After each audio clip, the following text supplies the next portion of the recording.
नमस्कार। देशकाल प्लस में आपका स्वागत है। मैं हूं मुकेश कुमार। दोस्तों, लोकसभा में जो 16-17 घंटे की बहस चली, उस पूरी बहस में सबसे ज़्यादा फोकस दो नेताओं पर चला गया, राहुल गांधी और प्रधानमंत्री नरेंद्र मोदी। हालांकि अमित शाह और जयशंकर और राजनाथ सिंह ने भी बड़े बड़े भाषण दिए, लंबे भाषण दिए, उनको भी काफ़ी अटेंशन मिला, लेकिन सारा जो फोकस था इन दो नेताओं पर चला गया। और ये स्वाभाविक भी है, क्योंकि राहुल गांधी नेता प्रतिपक्ष हैं और प्रधानमंत्री तो प्रधानमंत्री ही हैं। राहुल गांधी ने ज़बरदस्त भाषण भी दिया, इसलिए वो उसके हकदार भी हैं। बहुत ही ऐतिहासिक किस्म का भाषण था उनका, बहुत ही सधा हुआ, बहुत ही अटैकिंग, बहुत ही एग्रेसिव और बहुत ही डिटेल में जाकर उन्होंने सरकार को बेनकाब किया, उसका पर्दाफाश किया। प्रधानमंत्री का बिखरा बिखरा सा भाषण था और वो टिपिकल उसी लाइन पर नेहरू, पाकिस्तान, कांग्रेस, गांधी परिवार वगैरह वगैरह पर जाकर ख़त्म हो जाता है। और बहुत ही 2 घंटे तक उन्होंने यूँ कह लें कि बहुत पकाया लोगों को। लेकिन इस पूरे लाइमलाइट के दौरान या इस पूरे फोकस के दौरान एक और शख्स था जिसने लोगों का ध्यान भी खींचा और लोगों को महसूस हुआ कि उसकी ज़ुबान, उसका प्रस्तुति भी बहुत ही शानदार रही, और वो है प्रियंका गांधी। बल्कि मैं कहूँगा कि उनकी प्रस्तुति प्रधानमंत्री नरेंद्र मोदी से भी ज़्यादा बेहतर थी। राजनाथ सिंह, अमित शाह और जयशंकर से तो बेहतर थी ही। हालांकि ये तीनों अलग अलग तरह के जानकारियों के साथ अपने भाषण उन्होंने रखे, अपने बात रखी।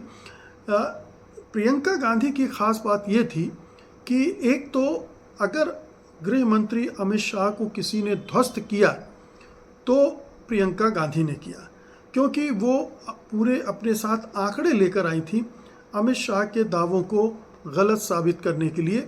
और वो आंकड़े इतने पुख्ते थे कि अपने आप में अमित शाह जो तमाम तरह की झूठी दलीलें देकर गए थे, वो अपने आप भर भरा कर गिरने लगी। प्रियंका गांधी का सबसे जो बड़ा पॉजिटिव पॉइंट था उनके भाषण का, वो ये था कि उसमें एक बहुत बड़ा इमोशनल कनेक्ट था।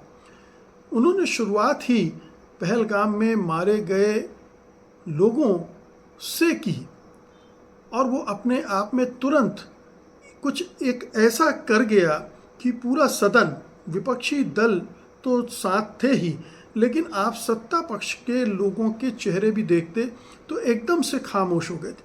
पूरा सन्नाटा छा गया था, क्योंकि सबसे बड़ी बात ये थी कि उन्होंने एक ऐसा मुद्दा उठाया था, एक ऐसा प्रसंग उठाया था इस पूरी डिबेट का, जिसको ना अमित शाह ने टच किया था, ना राजनाथ सिंह ने टच किया था, ना जयशंकर ने टच किया था, ना ही बीजेपी के किसी और नेता ने टच किया था, और ना ही बाद में प्रधानमंत्री नरेंद्र मोदी ने टच किया। और इस बात को पहलगाम में मारे गए जो लोग थे उनके परिजनों ने महसूस भी किया और शेयर भी किया। आप देखिए, शुभम द्विवेदी की पत्नी ने खुल्लम खुल्ला कहा कि हम सुनना चाहते थे कि प्रधानमंत्री मोदी भी उस पूरे जो लोग उसमें शहीद हुए हैं उसके बारे में चंद शब्द बोलेंगे, लेकिन वो पूरा खामोश रह गए उस मामले में। ये बड़ा अफसोसनाक था।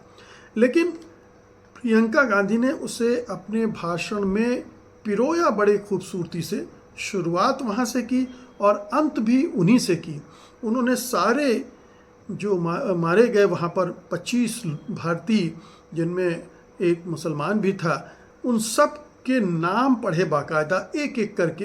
हालांकि वो जो फहरिस्त थी उसको लेकर भी सत्तारूढ़ दल ने हिंदू मुसलमान करने की कोशिश की, और जवाब में विपक्षी सांसदों ने भारती भारती कह के जवाब दिया। जब एक नाम पढ़ा गया वो हिंदू का था तो वहाँ से हिंदू हिंदू चिल्लाया जा रहा था, और इधर से भारती भारती। तो इस मौके पर हमें जो लोकसभा अध्यक्ष हैं ओम बिरला का पक्षपाती रवैया भी दिखा। उन्हें जो विपक्ष की तरफ से भारती भारती कहा जा रहा था वो चुप गया। उन्होंने कहा कि सदन में नारे नहीं लगने चाहिए, लेकिन आपने गौर किया होगा कि जब प्रधानमंत्री सदन में आए तो कैसे सत्ता पक्ष के लोग मोदी मोदी कर रहे थे। भाषण के दौरान उन्होंने मोदी मोदी के नारे लगाए, भाषण खत्म होने के बाद भी मोदी मोदी के नारे लगे, लेकिन उन नारों पर के समय ओम बिरला के चेहरे पर खुशी थी, वो रोक नहीं रहे थे उनको। तो ये एक बात थोड़ा सा विषयांतर हुआ, लेकिन इसको पॉइंट आउट करना ज़रूरी था, इसलिए मैंने कहा है। लेकिन प्रियंका गांधी पर वापस लौटते हैं। मसलन उन्होंने आतंकवाद के मामले में जो सरकार दावे करती है, वो दावे कितने खोखले हैं, इसको उसी के आंकड़े से ध्वस्त कर दिया। उन्होंने कहा कि 2020 में टीआरएफ ने अपनी गतिविधियां शुरू की थी। ये आतंकवादी संगठन जो पाकिस्तान के लश्कर तोयबा से की एक शाखा या उससे टूटकर बना था, उसने 2020 में अपनी गतिविधियां शुरू की थी और 2020 से 2025 तक, पहलगाम तक, उसने 25 आतंकवादी घटनाओं को अंजाम दिया। लेकिन मोदी सरकार चुपचाप बैठी रही।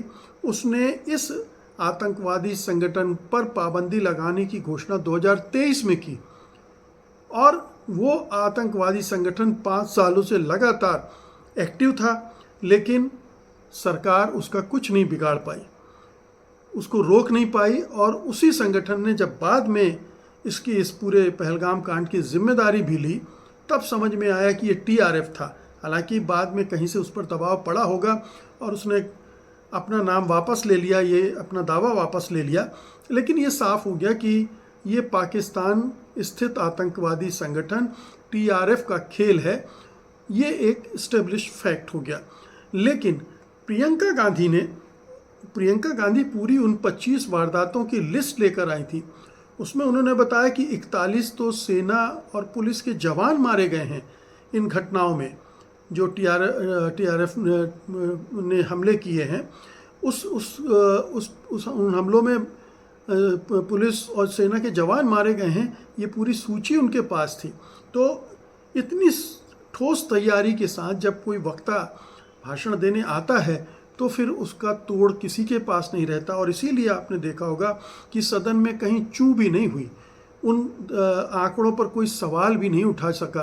तो ये लगातार ये एक शैली है और ये खूबी भी है एक महिला नेत्री होने के नाते, प्रधानमंत्री इंदिरा गांधी की नातिन होने के नाते, पोती होने के नाते, उन्होंने जिस तरह से अपने आप को प्रस्तुत किया, लोगों ने उसमें फिर एक बार उनमें इंदिरा गांधी की छवि देखी, जो इस देश की जनता के साथ एक भावनात्मक रिश्ता भी बनाती है और सरकार को भी चुनौती देती है, कटघरे में खड़ी करती है, बगैर किसी उत्तेजना के, बगैर किसी कटाक्ष के, बहुत ही सहज भाव से, सरल भाव से उन्होंने अपने भाषण को रखा, अपनी बात को रखा।